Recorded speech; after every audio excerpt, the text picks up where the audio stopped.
오늘도 하나님의 사랑과 은혜가 예배하는 여러분들과 함께 하시길 주님의 이름으로 축복합니다. 우리 앞뒤 좌우에 계신 분들과 반갑게 인사를 나눕시다.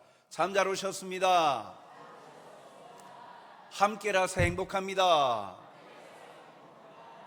예수님 참 좋습니다. 예수님이 뭐가 그렇게 좋습니까? 설명을 해 주셔야죠.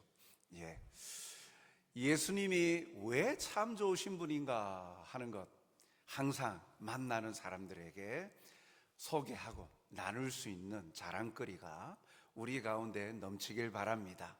생생하게 예전에, 과거에 예수님은 이런 분이셔가 아니라 따끈따끈한 신앙 고백이 우리 가운데 있었으면 좋겠습니다. 오늘은 세례, 성찬, 성례식이 있는 날입니다.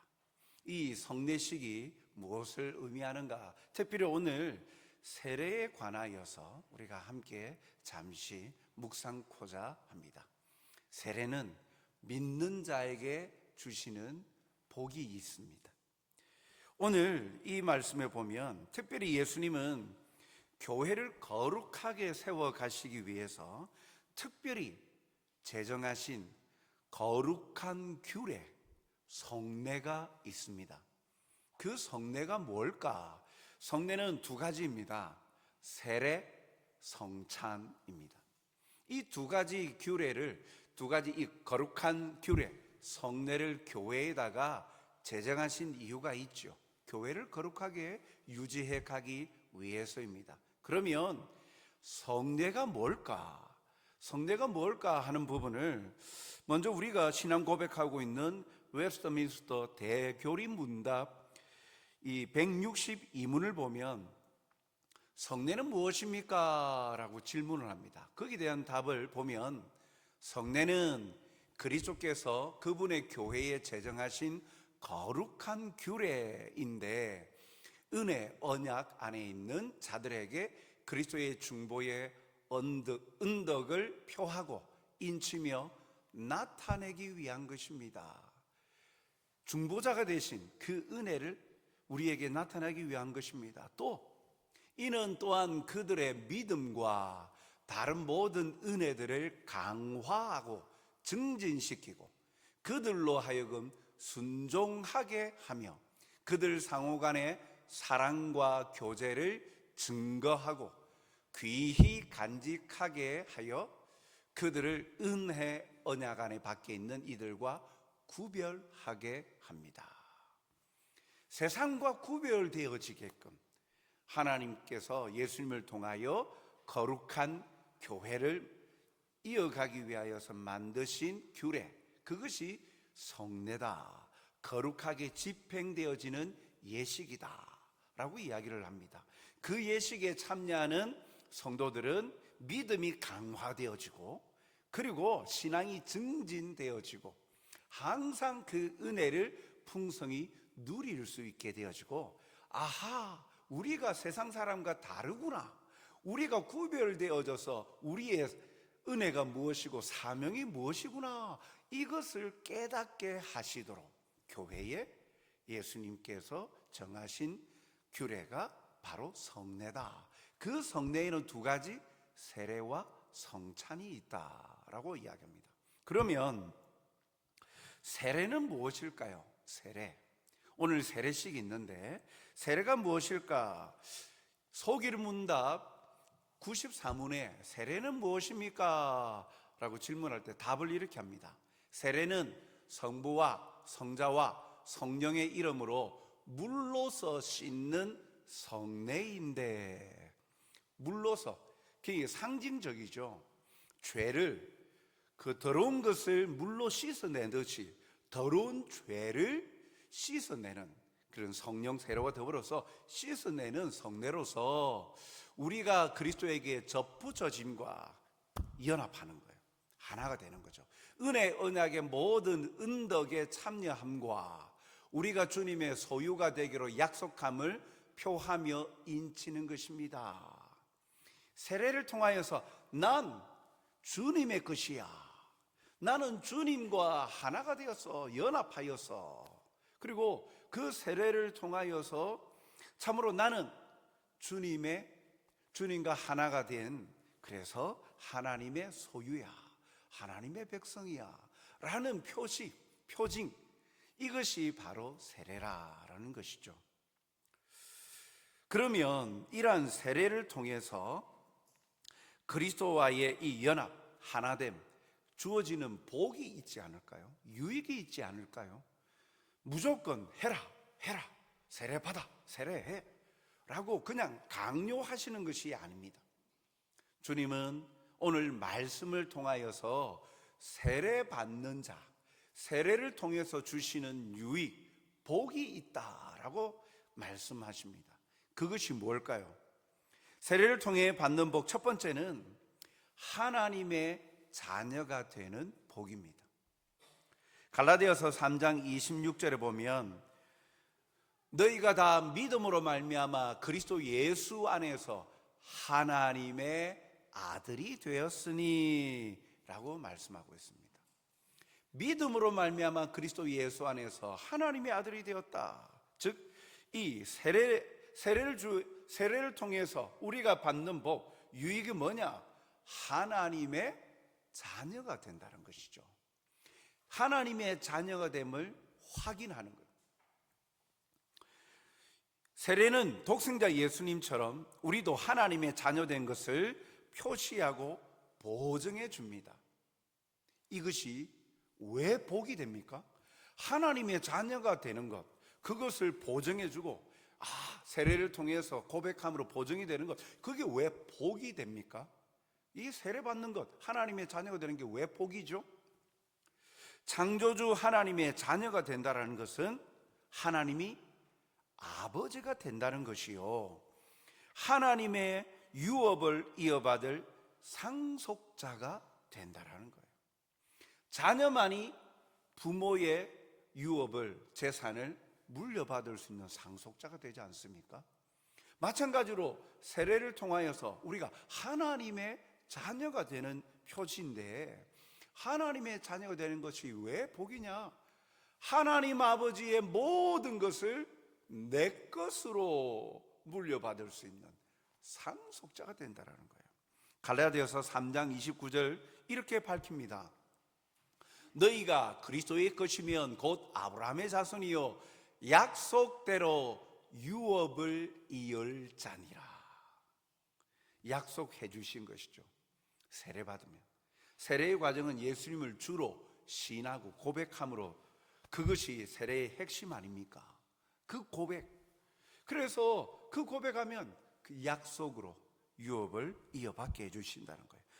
로마서 8장 17절 상반절에 보니까 자녀이면 또한 상속자, 곧 하나님의 상속자요 그리스도와 함께한 상속자니. 여러분, 가난을 물려받으면 참 얼마나 마음이 힘이 듭니까? 자녀들이. 그리고 부모 세대도 마음이 아프죠. 그런데 자녀 세대가 부유함을 물려받는다, 상속받는다, 얼마나 부럽습니까? 물론 부정적인 의미로도 세상은 이야기를 합니다. 자기가 노력해서 어찌 아니면 금수저다, 막 이런 말들을 하지만 그런 거 저런 거 다 떼놓고 부모의, 아버지의 그 모든 것을 내가 물려받을 수 있다. 참 얼마나 복입니까? 특히 오늘 말씀은 자녀이면, 하나님의 자녀이면 하나님의 상속자다. 상속자가 됩니다. 하나님이 어떤 분이십니까? 이 온 우주 만물의 주인 아니십니까? 그리고 창조주이시죠. 그리고 전능하신 분이십니다. 그러한 하나님의 소유 모든 것을 내 것으로 물려받을 수 있다. 그러니 이것이 복이죠. 하나님의 상속자, 이 얼마나 복입니까? 또한 그와 더불어서 예수님과 같이 함께 왕노릇하며 하나님 자녀로서의 특권을 누릴 수 있지요. 디모데후서 2장 12절 참으면 또한 함께 왕노릇할 것이요 우리가 주를 부인하면 주도 우리를 부인하실 것이라. 주님과 함께 온 우주 만물을 통치할 수 있는 왕노릇 할 수 있다. 통치자. 그러한 영광을 주신다는 거예요. 그래서 이 복은 우리가 믿음으로 세례를 통해 예수님과 하나 되는 방식으로 이루어집니다. 그렇기 때문에 세례는 우리가 단순히 하나의 의식으로 끝나는 것이 아니라 세례를 통해서 우리가 받는 복, 유익은 바로 하나님의 자녀가 된다는 거예요. 진정 하나님의 자녀됨의 이 복을 음미하고 그리고 특권을 누리게 되어진다라는 것이죠. 두 번째로 세례를 통해서 받는 복, 우리가 유익이 무엇입니까? 예수님을 닮아간다라는 거예요. 갈라디아서 3장 27절에 보면 누구든지 그리스도와 합하기 위하여, 합한다, 세례를 말하죠. 세례를 통해서 연합하여죠. 합하기 위하여 세례를 받은 자는 그리스도로 옷 입었느니라. 세례를 받은 자는 그리스도로 옷을 입었다라고 이야기합니다.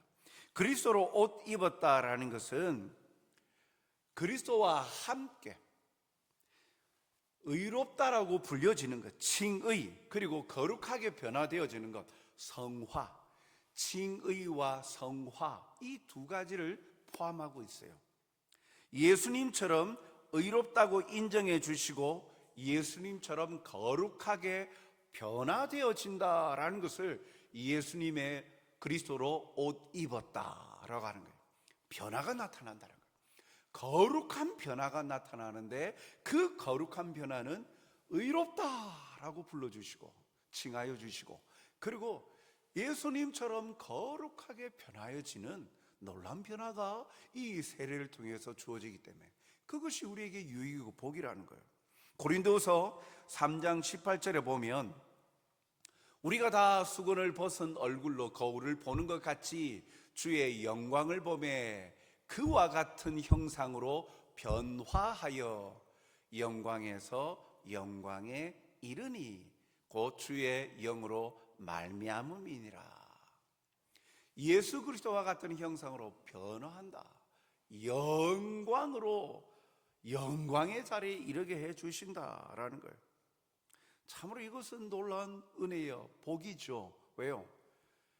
세례받지 아니하였다면, 예수님을 구주로 고백하지 아니한다면, 믿지 않는다면 그 인생의 결말은 무엇입니까? 멸망 아닙니까? 지옥이죠.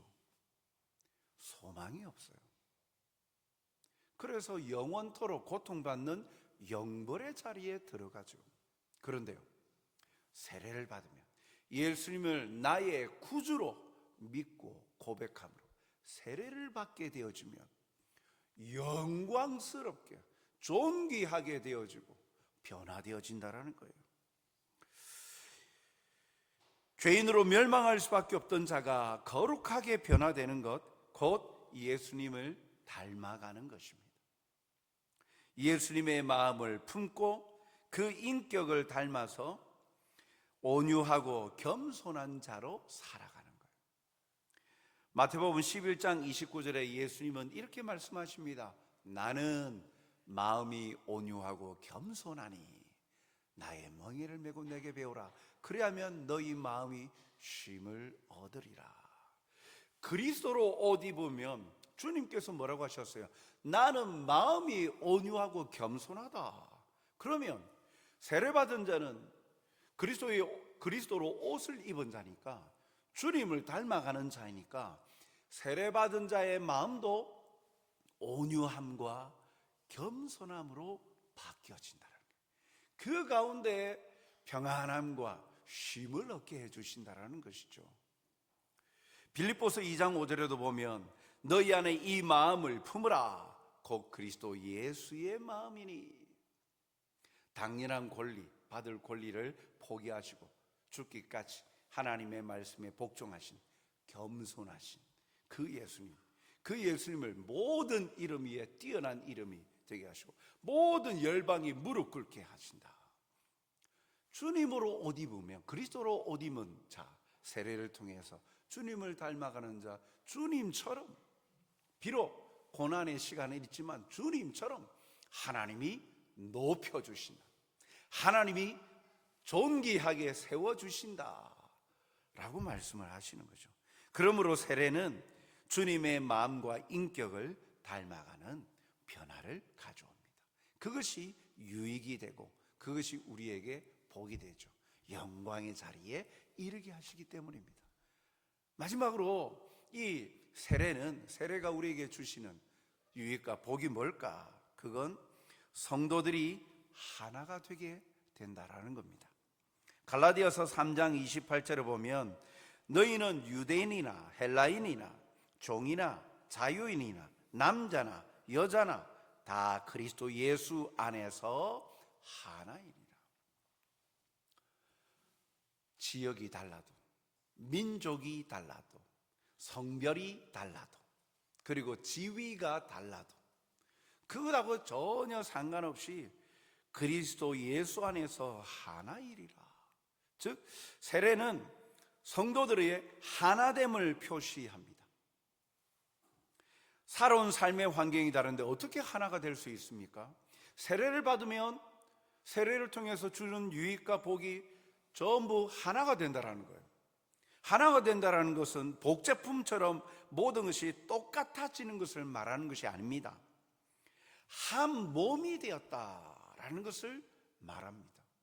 한 공동체가 됐다. 그냥 개똥 붓고 그러다가 유익이 있으면 있고 아니면 들고 날아가고 자기 유익을 위해서 모였다가 유익이 없으면 사라지고 하는 세상적인 모임 공동체하고 다르다는 거예요. 한 몸이 되었다. 그래서 성경은 예수님이 교회의 머리가 되시고 교회는 예수님의 몸이다 라고 이야기합니다.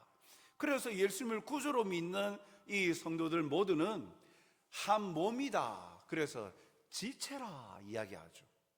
우리의 몸에 머리가 있고 손과 발, 눈, 코, 입 이런 지체들이 있듯이 각자가 독립적인 역할을 하지만 그러나 이 독립적인 역할이 함께 어우러져서 한 몸을 이루는 것, 그와 마찬가지로 성도들을 세례를 받게 되어지면 진정한 그리스도의 한 몸이 되어진다는 거예요. 고린도전서 12장 13절에 보면 우리가 유대인이나 헬라인이나 종이나 자유인이나 다 한 성령으로 세례를 받아 한 몸이 되었고 또 한 성령을 마시게 하셨느니라. 세례를 받아 한 몸이 되었다. 그래서 이것이 세례의 핵심이었던 예수님이 나의 구주이십니다 라고 믿는 그 믿음, 신앙 고백, 그 고백 하나로 이 고백이 어떻게 이루어진다고요? 다시 말씀 비춰주십시오. 고린도전서 12장 13절 다 한 성령으로 세례를 받아서 성령으로 말미암지 않고는 아무도 예수를 주라 시인할 수 없다 그랬죠. 예수님이 나의 구주이십니다 라고 고백할 수 있는 건 성령의 도우심을 받아야만, 성령이 함께 하셔야만 그런 신앙 고백을 할 수 있는 거죠. 그러한 성령으로 말미암아 세례를 받는다. 그래서 한 몸이 되었다. 서로가 살아온 삶의 환경도 다르고 또 자기들의 삶의 방식도 다르지만 그러나 성도들이 하나가 될 수 있는 것, 한 몸이 될 수 있는 건 바로 이 세례, 동일한 신앙 고백, 한 성령으로 말미암아 우리가 하나가 되는 거예요. 하나됨의 원천은 이념이 아닙니다. 혈연이나 지연도 아닙니다. 본질적으로 하나 되게 하시는 성령님으로 말미암아 한 몸이 됩니다. 그러므로 세례받은 우리는 하나 되게 하신 것을 힘써 지켜야 합니다. 에베소서 4장 3절에 보면 평안에 매는 줄로 성령이 하나 되게 하신 것을 힘써 지키라. 성령이 하나 되게 하셨다는 거예요. 내하고 취미가 같네요. 나하고 말이 잘 통하네요. 그래서 우리 같이 지내요. 세상적인 모임과 관계는 이것이 가장 끈끈한 관계가 되죠. 그것이 또한 또 어디 지역이냐, 지연, 그리고 혈연, 또 관심사. 교회는 그런 것이 아니라는 거예요. 그거 전부로 부정하는 것이 아니라 교회가 하나 되는 것은 성령이 하나 되게 하신다. 이 하나됨은 나와 성향이 다르고 나와 취미와 입맛이 다 달라도, 생각하는 바가 다 달라도, 그러나 하나가 될 수 있는 것은 바로 성령으로 하나가 된다. 신앙의 한 고백으로. 그래서 서로를 나와는 다르지만 지체로서 한 몸으로 지체의식을 가지는 것이죠. 세례를 통해 그것을 더 구체적으로 묵상하고 고백하고 집중하고 나누게 되는 것입니다. 나와는 달라도, 나와는 생각이 달라도, 나와는 취향이 달라도, 그러나 동일하게 예수님을 구주로 믿는 내 지체야. 나와 주님의 지체 한 몸이야. 손이 발과 같습니까?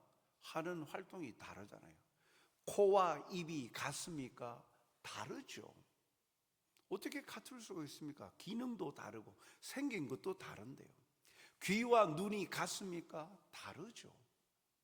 그러나 누가 존귀하냐, 누가 가치가 없냐, 그런 구별이 아니잖아요. 사랑하는 성도 여러분, 세례는 단순히 이런 예식으로만 그치지 않고 그 속에 담겨 있는 이 의미가 있습니다. 이미 세례를 받은 성도 여러분, 이 세례를 통해서 주시는 유익과 복, 풍성히 누리는 여러분들이 되시기 바랍니다. 하나님의 자녀됨의 풍성한 특권을 그리스도인들이 누리고 살아야 되는데 무가치한 것처럼 부끄럽게 여기는 경우가 너무너무 많아요. 당당하며 그리고 자랑스럽게 여기면 드러내는데 부끄럽게 여겨서 우리의 삶의 터전에서 하나님의 자녀된 사실에 대해서 표현을 잘 안 하죠. 드러나기를 싫어하죠. 불이익을 당할까 봐. 그런데 여러분, 오늘 이 말씀을 통하여 이것은 우리에게 주시는 부끄러움의 수치가 아니라 영광의 자리에 이르게 하시는 하나님의 자녀 상속자로서 얼마나 큰 특권입니까? 그리고 또한 우리를 하나 되게 만들어 주시죠. 주님을 닮아가게 합니다. 교회의 지체로서 성도들이 하나가 되죠. 세상처럼 혈연이나 자신의 가치나 욕구대로 하나로 모였다 흩어지는 자들이 아니라 우리는 성령을 통해 신앙 고백하고 그리고 우리 안에서 역사하시는 신실하신 하나님으로 말미암아 감사하는 신앙 공동체가 되는 것이죠. 그래서 하나됨, 내가 혼자가 아니구나. 동일한 신앙 고백하는 자가 이와 같이 참 많이 있구나. 그래서 서로에게 역사하시는 하나님의 은혜와 사랑을 고백하고 나눌 때에 도전받고 가슴에 뜨거움이 올라오고, 주님께서 엠마오 도상에 있는 제자들에게 말씀을 풀어줄 때 그들의 마음이 뜨거워졌다. 그게 성령의 감동으로 은혜를 입을 때죠. 그래서 우리 성도와의 관계 속에서도 이 세례받은 자 하나 되게 하실 때 하나님께서 저 성도에게 하시는 역사 이야기를 들을 때 시샘이 들고 참 부러워서 그냥 속이 배아리를 끓는 것이 아니라 그럴 때마다 은혜가 되는 거예요. 야, 하나님이 역시 살아계시는구나. 나는 그것을 못 누렸는데, 그러면 하나님 앞에 기도하죠. 주님, 저도 그 풍성한 은혜를 누릴 수 있도록 하여 주시옵소서. 그래야여서 살아 역사하시는 하나님의 손길, 선한 손길을 경험하며 살아있는 행복자가 되게 해주십시오. 그렇게 간구하고 또 누리는 자에게는 격려하고 칭찬하고 높여주고 세워주고, 그것이 하나가 되는 것이죠. 지체끼리 넌 필요 없어, 그렇게 하면 몸이 하나가 안 되죠. 몸의 기능을 제대로 못하는 거예요. 난 못해 하고 손이 쉬어버리고 눈이 역할을 하지 아니하고 코가 그 역할을 하지 아니한다면, 그래서 필요 없다라고 말해버리고 다리가 필요 없다라고 말해버리면 그 몸은 건강할 수가 없는 거죠. 사랑하는 성도 여러분, 세례는 어디에 속한 자인가를 분명히 가르쳐주는 우리의 정체성을 밝혀줍니다. 이 사실을 잊지 말고 우리에게 주신 이 특권들을 마음껏 누리고 살아가시는 하나님의 사람, 주님의 가르쳐주시는 이 규례대로 기뻐하며 즐기며 살아가시는 저와 여러분이 되시길 주님의 이름으로 축복합니다. 사랑과 자비가 풍성하신 아버지 하나님, 오늘도 우리를 사랑하시고 우리를 지켜주시니 감사드립니다. 특별히 거룩한 교회, 주님께서 세워가시고자 피 흘려 값주고 사신 교회를 위해 거룩한 규례를 제정하셨습니다. 성례, 세례와 성찬을 베풀어 주셨습니다. 세상과 구별되어지고 오히려 그것을 통해 우리의 믿음이 증진되어져 갈 수 있도록 주님께서 도와주셨습니다. 이런 축복과 유익을 주셨습니다. 하나님 자녀됨의 권세를 마음껏 누리는 자가 되게 하여 주시옵소서. 상속자로서 누릴 수 있는 그 기쁨을 맛보게 하여 주시고, 주님을 닮아 마음이 온유하고 또 겸손하며 또한 하나님의 기쁨을 풍성히 누리고 거룩하게 주님이 기뻐하시는 자녀답게 빛된 자로서 살아갈 수 있도록 우리를 성화하여 주시옵소서. 그리고 또한 성도들의 하나 되게 하심, 성령의 하나 되게 하심을 힘써 지켜 세상, 어두운 세상에 참으로 소망되는 교회가 되게 하여 주시어서 그들에게 무엇이 진정한 삶의 의미인지, 참으로 어디로 가야 되는지를 나타낼 수 있는 복음의 증거가 되게 역사하여 주시옵소서. 감사하오며 예수님 이름으로 기도하옵나이다. 아멘.